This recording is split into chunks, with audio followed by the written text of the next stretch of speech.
السلام عليكم ورحمة الله تعالى وبركاته. نبداو الفيديو ديالنا بالصلاة والسلام على سيدنا وحبيبنا رسول الله. اليوم الأخوات والمتتبعات ديالي كنقول لكم مرحبا وألف مرحبا. كنرحب بالأخوات اللي ضافوا عندي جداد، وكنرحب بالقدام واللي أول مرة نشوف الفيديو كنقول لكم مرحبا بكم في قناتي يومية أم أنس. اليوم كما كتشوفوا غادي نشارك معكم واحد الكوموند ديال قريشلات، كميه شويه كثيره اللي فيها 150 حبه، وغنشارك معكم جميع التفاصيل وشي طريقه مختلفه، ونتمنى ان شاء الله يعجبكم لا فيديو. وإلا عجبكم الفيديو ما تنسونيش من تعليق زوين، ومن شي اللي اول مره يشوف القناه يشترك.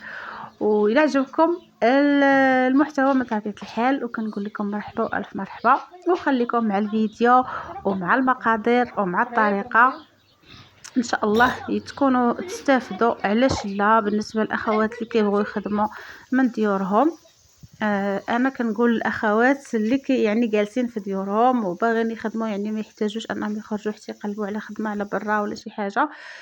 اليوم غادي نشارك معكم كاع التفاصيل ديال هاد الكوموند اللي فيها الكيكه وفيها قريشلات. كما شفتوا هنا عندي 5 كيلو ديال الطحين، الفورص اللي انا كنخدمت بالفورص العادي اللي كنعجن به الخبز. يعني انا ما غادي نتصنع عليكم ونقول لكم لا انا درت فورص سبيسيال ولا شي حاجه، انا خدمت فورص عادي.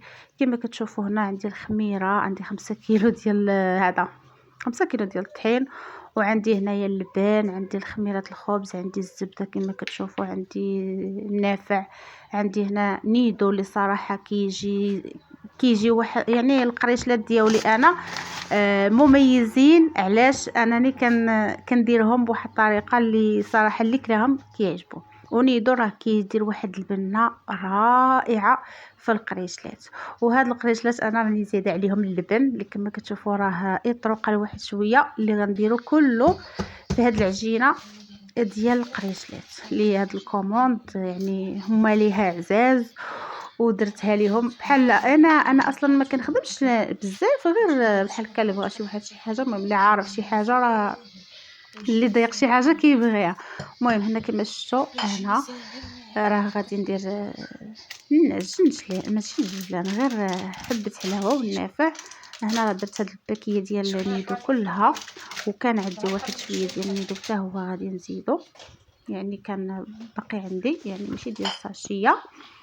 وغادي كما كتشوفوا راه كلشي كندير فيه قدامكم. المهم هاد القريشلات راه كيجيو زوينين. بالنسبه بغيتو ديروا قليل راه كديروا كلشي منه شويه.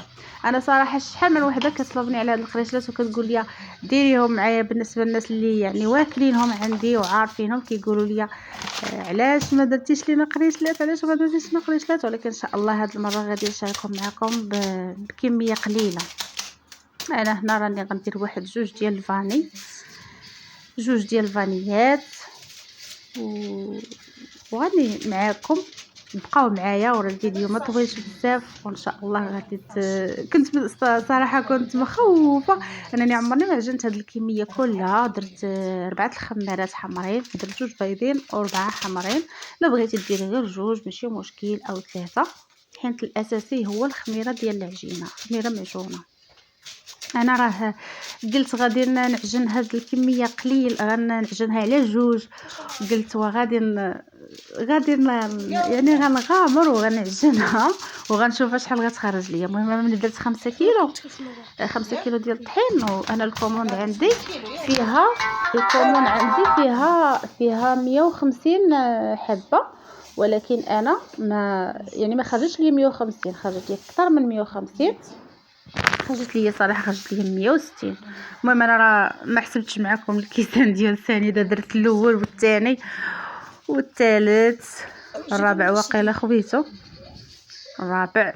المهم راه نتوما اصلا ما غاديش يعني ما غاتديروش بحال هاد الكميه كثيره. المهم انا بغيت نشارك معكم الفيديو. المهم لا عجبوكم الكريسات وعجبتكم الطريقه راني نشاركهم معكم قليل. المهم هنا راه درت الكاس الاول ديال الزيت، درت الكاس الثاني ديال الزيت، درت الكاس الثالث ديال الزيت. المهم هنا راه درت 3 الكيسان ديال الزيت والزبده تقريبا غتكون شي ربعه ديال الزبده، تقريبا غتكون شي ربعه ديال الزبده. هنا غادي نضيف البيض، ها البيضه الاولى، الثانيه، الثالثه،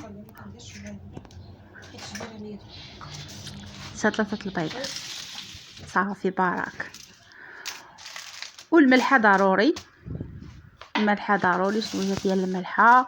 هنايا اللبن والحليب باش غادي نعجن، وغنكمل بالماء. انا راه قلت لكم كنت متخوفه انني غنعجن هذه الكميه وما عرفتش شحال غتخرج ليا، ولكن سيدي ربي ما يحسنيش، عجنت عجينه وحده عجنتها يعني في مره واحده.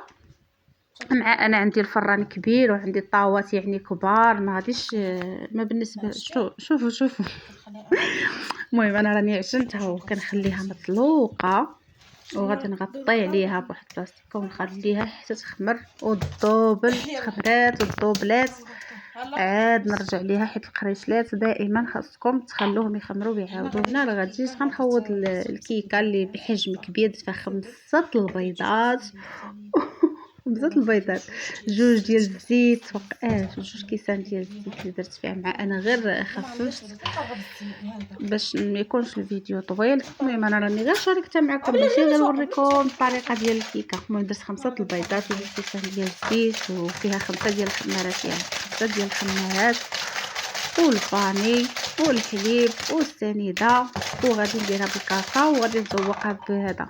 غنصايب ليها الكريمه ديال الكاكاو والحليب، الكاس الاول والكاس الثاني.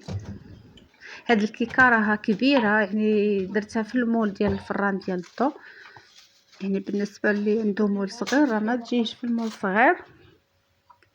ونتمنى كنشكر الاخوات اللي يعني كيسولوني على الخبز وداكشي، كنقول لكم حيت علاش ما بقيتش شلحت لكم فيديوهات تاع الخبز، حيت اخوات مؤخرا كنت مريضه وما كنتش كنطيب الخبز، وحاليا لحد الساعه ما كنطيبش الخبز. 5 الخمارات هذاك الشيء علاش مبقيتش شاركت معكم فيديوهات تاع الخبز. وكنقول اخوات غير سمحوا لي اللي ما جاوبتهمش على التعاليق، ما راه بعض المرات كنجاوب شي وحدين وبعض المرات ما كنجاوبش، وهذاك الشيء علاش كنغبر عليكم وما كنلوحش لكم فيديوهات بزاف. حيت مؤخرا وليت شويه كما كيقولوا شويه عيانه. دابا درت هنايا تقريبا نص طروق الواحد شويه ديال الحليب، وغندير واحد المعلقه حتى 2 معلقات ديال المايزينا باش غنصايب الكريمه اللي غنزين بها الكيكه. 2 حتى 3 المعالق. وغادي ندير واحد 2 معالق ديال السنيده. هاد الكريمه صدقوني كتجي غزاله. درت 3 معالق ديال السنيده، 3 حقيت هذا راه السطر ديال الحليب والكاكاو على حساب اللون. وهنايا سميتو عليه وشوكولاته كحل. كان عندك الشوكولاته كحل كديريه، كان البيض كديري، المهم باش ما كان عندك كتقضي. المهم هنا راه غنصايب الكريمه ديالي وباش غنزين بها الكيكه. ونتمنى يعجبكم هذا الفيديو، ومنها انني ما نغبرش عليكم وكنقول لكم مبروك عواشركم. مبروك لكم هذا الشهر ديال شعبان. ها هي الكيكه من بعد ما طابت خرجتها من الفران. هي راه كبيره، واخا ان في التصوير ما كتبانش لكم كبيره، ولكن هي راها تبارك الله عائليه وكبيره. بالنسبه لهاد سميتو عليه هاد الحفل ديال اختتام القرآن الكريم، كنقول لها الله يوفقك يا ربي ويسر لك. هاد البنيه اللي دايره الحفل، هنا راني غنزينها باللوز مهرمش اللي حمرته واحد شويه في المقله وهرمشته، وكنزين به الكيكه من بعد ما خويت عليها الكريمه كامله. ما تنفخش عليك قدام الناس يا هلا يا هلا يا هلا. هنا الصراحه جات زوينه وجات الكيكه طالعه والكريمه حتى هي صدقات غزيوله. ونتمنى الاخوات يعجبكم هذا الفيديو، وكنشكركم بزاف على تفاعلكم مع الفيديوهات ديالي اللي كنلوح مؤخرا. واخا انني كنتعطل عليكم انني ما كنلوحش فيديوهات بزاف، وملي كنلوح شي فيديو كنلقى تفاعل. كنشكركم بزاف على كومونتيرات ديالكم الزوينين وتفاعلكم ولايكاتكم.